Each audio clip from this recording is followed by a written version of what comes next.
Takže ja už som v gyme. Pokúsim sa vám natočiť môj druhý tréning tu v Edinburgu. Dúfam, že celý. Není tu tak veľa ľudí, takže dúfam, že sa nám to podarí a užite si so mnou tréning.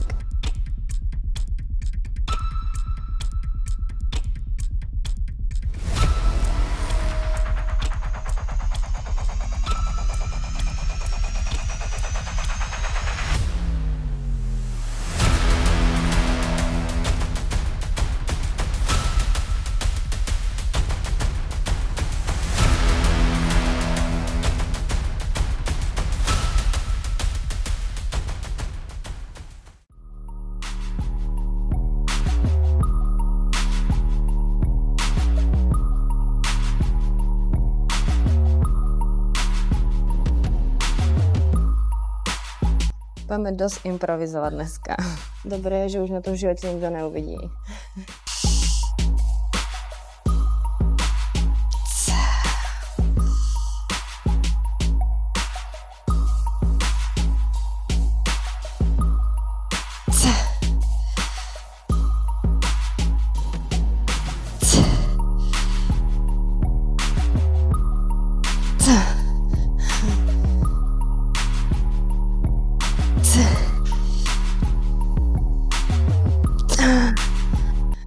Tie rozsahy na týchto strojoch sú tak strašne na piču.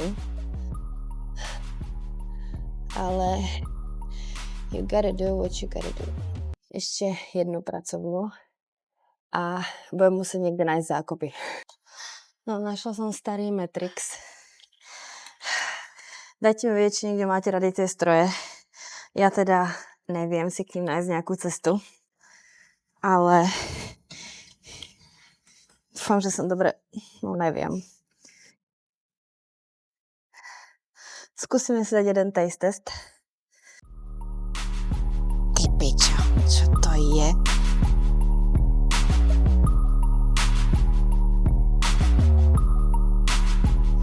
Ty vole. Bože, ja sa tak teším domov. Skúsim si to ešte upraviť ten setup, ale proste musím ísť obojnožne, ne jednonožne. Bože, chcem ísť domov. Nechcem ísť domov. Je proste v kontrakcii úplne ľahké, ale z vrchu to neviem proste dostať dole.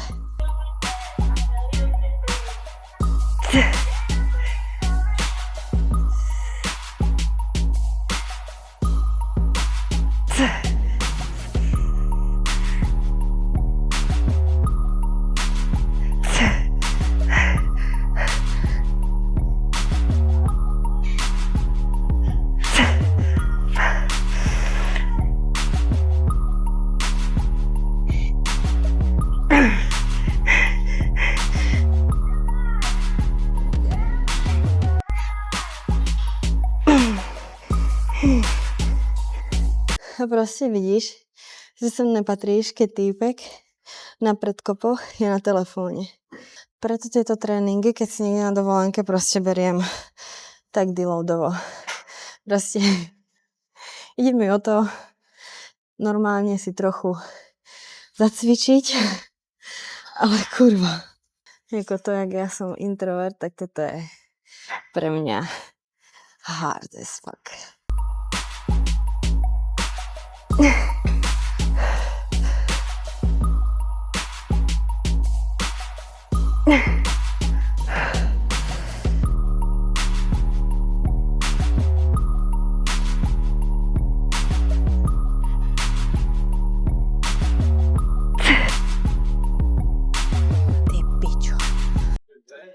Ok, našla som rek, takže idem si spraviť chuť a dám si moje milované rumuny. To nemôžem postrať proste nikde.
OK, pracovnú máme, ale mám tam ešte určite rezervu.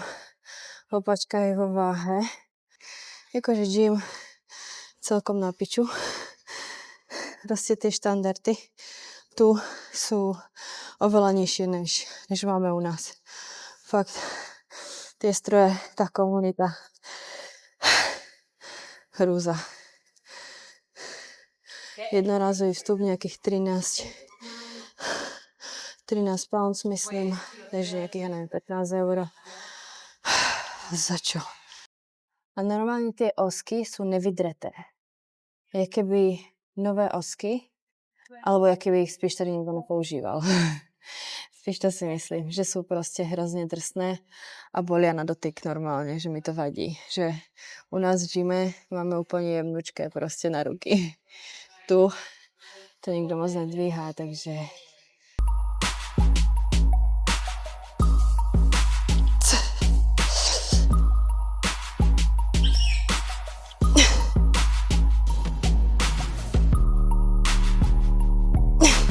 Už som hovorila, že teším domov. Jo. Takže môďaky sú tu tak strašne na piču, ale našla som tento Matrix. Môžeš na tom cvičiť lítka alebo drepy. Ja idem výpady.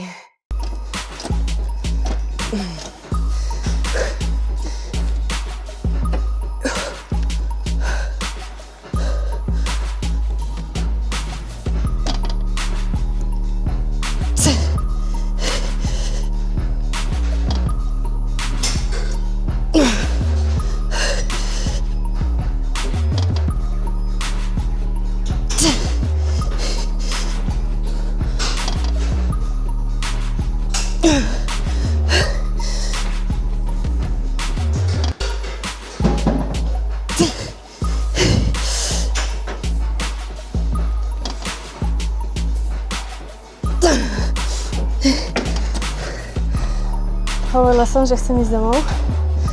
Jo. Chcem ísť domov. OK. Let's finish it.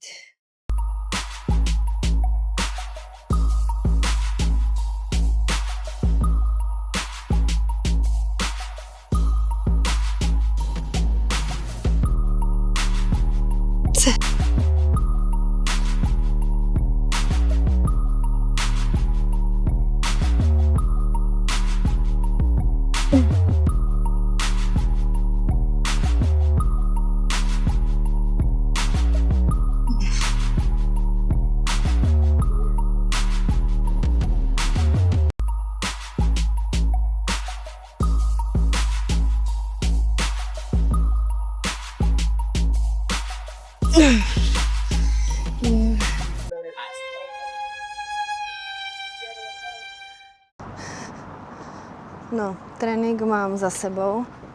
Bol to zase veľmi improvizovaný tréning. Ale proste som na výlete. Kade idem? Proste vždy, keď cestujem, tak treba s tým počítať, že tie tréningy nebudú perfektné. Takže beriem to vždy len tak akoby zážitkovo, že idem cvičiť. Neberiem to jak úplne svoj tréning, aj keď sa snažím ísť viac menej podľa svojho tréningu, ale proste iné stroje, 1000-krát dlhšie mi to trvá, než sa nastavím do toho stroja.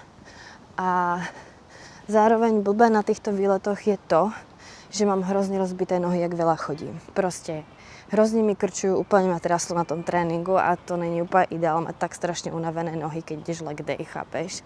Zároveň to ale beriem jak veľký výstup z komfortu. Není mi stále ešte pohodlné proste natáčať, takto som natáčala vlastne v cudzom gyme v prostredí, v ktorom som v živote nebola. Jo, dneska som bola vlastne ešte v druhom fitku, než som bola 2 dní dozadu, takže bolo to fun. Beriem to jak výstup z komfortu, beriem to jak zážitok, ale viem, že som to povedala 100-krát, strašne sa teším domov na svoj gym. Ja viem, proste ja som v tomto hrozný introvert. Cestovanie ma trošku akoby stresuje, ale treba v živote samozrejme aj žiť, nelen byť v nejakých tabulkách a v svojej comfy zóne, takže Bolo to fajn, ale poviem to 150 krát, teším sa domov.